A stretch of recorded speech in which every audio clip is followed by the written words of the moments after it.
Okay, America, here we go again. Part 5, The Abyss, Mind of Gates.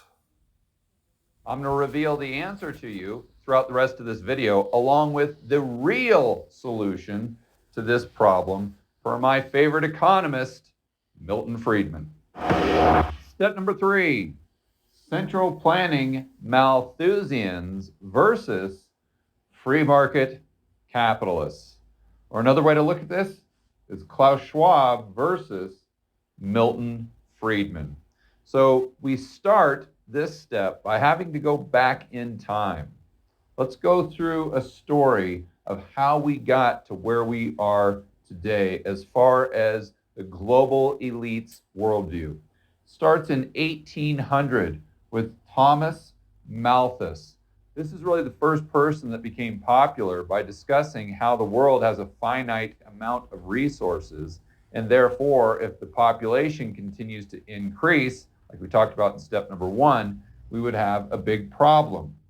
So fast forward to 1968, and this is when the Club of Rome was founded by Aurelio Peccei and Alexander King. And this is going to be important here in just a moment.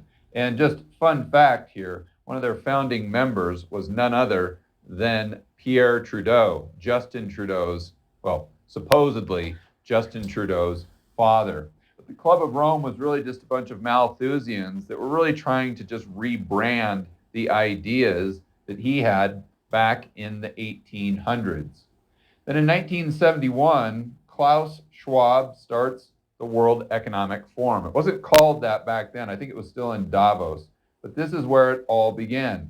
Then in 1972, the Club of Rome comes out with a paper that became extremely popular worldwide called The Limits to Growth.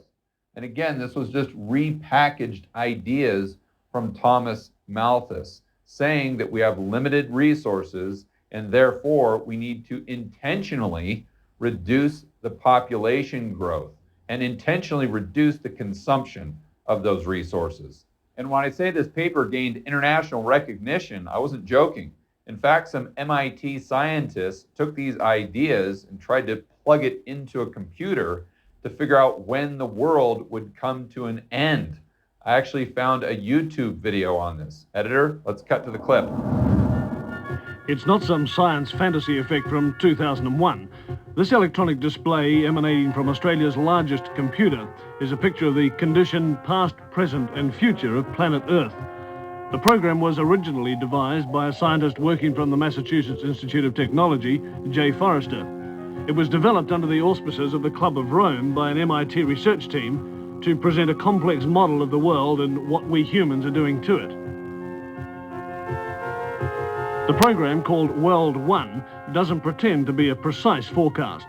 What it does for the first time in man's history on the planet is to look at the world as one system. It shows that Earth cannot sustain present population and industrial growth for much more than a few decades. It shows that simply cleaning up our car exhausts and making some small effort to limit our families simply isn't enough. As population increases, the quality of life decreases and the supply of natural resources decreases. But have a look at this curve here. This is called the Z curve, and it represents pollution. Now, predictably enough, as the population increases up to 1980, pollution increases. There's more rubbish. But from 1980 to the year 2020, pollution really takes off. This is assuming, of course, that we don't do anything about it. So the year 2020, the condition of the planet starts to become highly critical. And if we don't do anything about it, this is what's going to happen. The quality of life is going to go right back to practically zero. Pollution is going to become so serious, right out here, that it will start to kill people. So the population will diminish. Right back here, less than it was in the year 1900.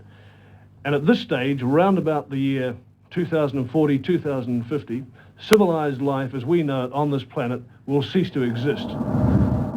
Then in 1973, Aurelio Peccei, which by the way, if you watch the entire clip, that entire YouTube video, they actually interview him about midway through. But he gave a speech at the World Economic Forum, the Davos Summit, held by none other than Klaus Schwab. And his keynote speech was about the limits to growth. So since that time, pretty much everything that you read from Klaus Schwab has really echoed the ideas of the Club of Rome and Thomas Malthus going back to 1800. Now we fast forward to today. Actually, we got to stop at 1991. The Club of Rome still existed in 1991. In fact, they still exist today. But they came out with another paper that said that, yes, we have all these problems, but we can't expect the solutions to come from the free market. We can't expect individuals to solve these problems. In fact, we can't even depend on states or countries, governments to solve this problem. We have to have a global unified approach, meaning we have to have a global elite that have the power, a one world government to tackle these problems. Then we fast forward to today, and like I said, the Club of Rome still exists. And they have this idea that they announced to the world in 1991. I think they had that idea going back to 1968, but they announced it in 1991 that they're really superior to everyone else. You all are just dumb rubes in the real economy. You are inferior to the global elite, the intelligentsia, the enlightened few. Therefore, they should have all the power and the control for the greater good, of course. And to give you an example of what I'm referring to, let's go ahead and cut to another clip. And this is from a presentation from one of these members of the current day Club of Rome, where she talks about the group, the Club of Rome, having achieved a higher level of consciousness. So there is, that's how I did my PhD, and this is what my research showed, that there is a significant number of us who are actually have reached higher levels of consciousness where the integration of all of these things comes natural. So you don't need, like all the people, every single one in this room already does this. So this is actually the wrong audience for this presentations.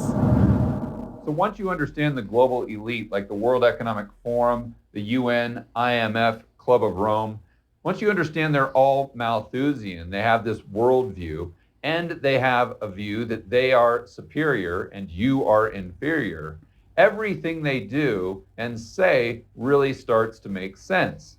And their objectives become crystal clear. Number one, reduce consumption of resources.